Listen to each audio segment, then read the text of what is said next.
जीती रहो, खुश रहो। आप सबसे मिलकर बहुत अच्छा लगा। हमें भी बहुत अच्छा लगा। हाँ जी, बहुत शुक्रिया। आप लोग शादी पे जरूर आइएगा। इंशाल्लाह इंशाल्लाह ज़रूर आएंगे। कार्ड्स आप लोग। अल्लाह खुश रखे सबको, आप लोगों को।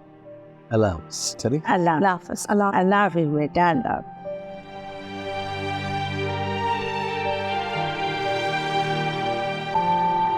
वैसे सच में फरहत भाभी, बहुत बुरा लग रहा है कि मैं वलीद से ऐसे कैसे बदगुमान हो गई। हम में से किसी को मालूम ही नहीं था कि वो आज तक उन लोगों से कनेक्टेड है। वो बेबी आंटी की दोस्तें थी। दोस्तें तो क्या ही होंगी, वो उनकी हमदर्द थी, क्योंकि उन सबका गम एक जैसा था ना, अपनों से दूर थे सब। तुम्हें पता है, वो जब हमसे मिली है, हमसे बात की है, तो वो इतना खुश हो गई थी, ऐसा लग रहा था कि जैसे वो अपनी सगी बेटियों से मिल रही है। और कुछ पल को तो मुझे लगा कि जैसे मैं अपनी माँ से मिल रही हूँ। खैर, मैंने वादा किया है कि मैं अब उनसे मुस्तकिल मिलने जाती रहूंगी। सच में मेरे दिल में ना वलीद के लिए इज्जत और प्यार और बढ़ गया। ऐसा ही है वलीद, सबकी कदर करने वाला, सबसे प्यार करने वाला, सबको जोड़ के रखने वाला, दिल का बहुत अच्छा है। तुम बहुत खुशकिस्मत हो। तुम यकीन करो, वो हमेशा ही। ये कहो भाई क्या है? ये देखिए, एक डिजाइन ये भी है, कैसा है? बहुत आला, जबरदस्त। लेकिन इसमें ना सिर्फ साइड टेबल, बेड और ड्रेसिंग है, सोफे और टेबल नहीं है। ड्रेसिंग और बेड तो है ना, सोफे और टेबल का क्या करना है भाई? कुरैशी साहब, आप भी कमाल बात करते हैं। कल कला को उनके कमरे में कोई मिलने आएगा तो क्या वो उन्हें जमीन पर बिठाएंगे? देखो, समन को जो कमरा दे रहे हैं वो देखा है तुमने? देखा तो नहीं। तो पहले जाके कमरा देखो, फिर उसके हिसाब से फर्नीचर का ऑर्डर दे देना बस। बात तो आप ठीक कर रहे हैं। वैसे वलीद को एक कमरा दिया हुआ तो है, पता नहीं अब वो ही रहने देते हैं या तब्दील करते हैं। मैं अभी जाके ना अजरा से बात करती हूँ। बिल्कुल सही है, पूछ लो। अच्छा हाँ, क्या पूछना था वो?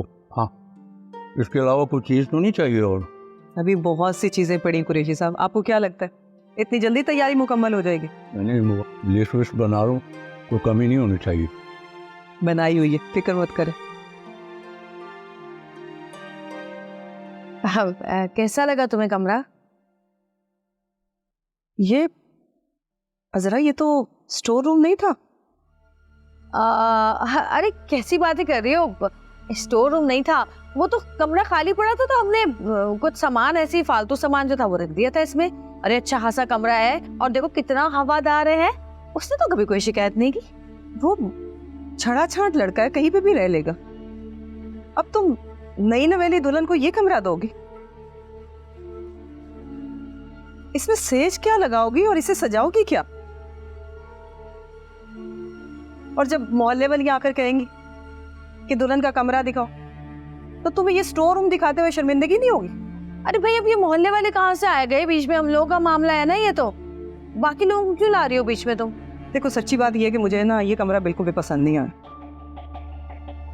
मैं तो फर्नीचर का ऑर्डर देने जा रही थी, तो समन के अब्बा ने मशवरा दिया कि पहले जाके कमरा देख ली। इस कमरे में तो मुझे लगता है कि मसहरी भी नहीं आएगी। भाई शहनाज, अब तुम ना कुछ ज्यादा ही नुक्स निकाल रही हो। अब घर में हजारों कमरे तो है नहीं भाई, ज्वाइंट फैमिली सिस्टम है हमारा। अब इतने सारे भाई हैं, इतने सारे लोग हैं माशाल्लाह से, सबने एक एक कमरा अपना अरसे से लिया हुआ है।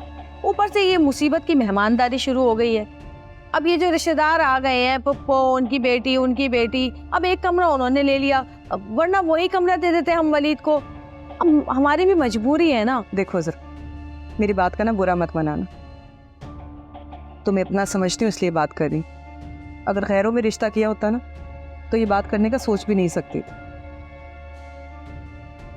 बहन हो, इसीलिए कह रही हूँ कि देख लेना, अगर हो सके तो कोई बेहतर और बड़ा कमरा दे देना, वरना बेटी को सब्र करना तो मैंने सिखा ही दिया।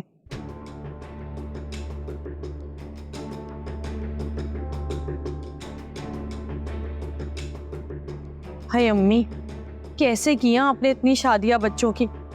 मुझसे तो ये एक शादी नहीं संभल रही। आई शहनाज, भाई सीधी सी बात है जमाल, बच्चों से मैंने बात कर ली है और बच्चे बिल्कुल भी राजी नहीं है अपना कमरा छोड़ने के लिए। और क्यों हो वो राजी हैं? स्कूल जाते हैं, टाइम पे सोते हैं, टाइम पे उठते हैं, उनको कहाँ मैं घुसाऊंगी? अब रह रह के ना तुम्हारी फुप्पो ही रह गई है। बस फुप्पो से बात करें और उससे बोले कि बड़ी भी बहुत ऐश कर ली इस बड़े कमरे में, बड़ा कब्जा जमा लिया तुमने, अब नई दुल्हन आने वाली है उसके लिए कमरा खाली करे। और पता भी है शहनाज जो है ना वो फर्नीचर का ऑर्डर रोक के बैठी हुई है साइज के हिसाब से। अरे क्या जवाब दूं मैं उसको? बस फुप्पो से कह दे अपना बोरिया बिस्तर उठाए और वरीद वाले कमरे में डाल लें। क्या मैं क्यों बात करूं? है फुप्पो तुम्हारी है, तुम खुद बात करो, मैं नहीं बात करती वरती। और तुम कह रहे थे ना कि रात को तुम बात करोगे उनसे, तो फिर बात की तुमने? हाँ तो क्या कहा फिर उन्होंने? अजरा, क्या सुन रही हूँ मैं? जमाल ने कहा है कमरा खाली करो, तुमने कहा होगा। हाँ फुप्पो वो असल में बहू अभी आई है नहीं और नाज बर्दारियां पहले से उठानी शुरू कर दी। नुकसान उठाओगे तुम लोग? नहीं फुप्पो, बात ये नहीं है। दरअसल आज कमरे से बेदखल कर रही हो, कल को कहेगी ये बुढ़िया को निकाल बाहर करो तो निकाल दोगी क्या? अरे नहीं, उस बेचारी ने तो कुछ भी नहीं कहा है, ये तो मैं अपने दिल से करना चाह रही हूँ। जाहिर है बच्ची है और इस घर की सबसे छोटी बहू है, उसका इस्तकबाल तो ऐसे ही करना चाहिए ना, बड़ा कमरा उसको ही देना चाहिए। अब जब आप आई थी तो आपको भी तो दिया था ना हमने बड़ा कमरा। अच्छा तो उसके लिए मेरा ही कमरा चाहिए तुम्हें? वैसे मेरे कमरे के पीछे तो तुम पहले से पड़ी हुई थी कि इनको निकाल बाहर करूं, हालांकि तुम्हें समझाया है कि भाई हम 3 लोग हैं, वलीद के छोटे से कमरे में हम नहीं रह सकेंगे, पर तुम्हें बात समझ ही नहीं आती। अब तो वैसे भी इस कमरे में तिजोरी है और वो है मेरी जिम्मेदारी, इसलिए मैं तो इस कमरे को बिल्कुल किसी हाल में नहीं छोड़ूंगी। तुमने जो करना है सोच लो उसके बारे में। सुन लिया अपनी बेचारी फुप्पो का ऐलान, साफ मना कर दिया, तुम जानो तुम्हारी फुप्पो जाने। मुझे नहीं समझ में आ रहा क्या करना है।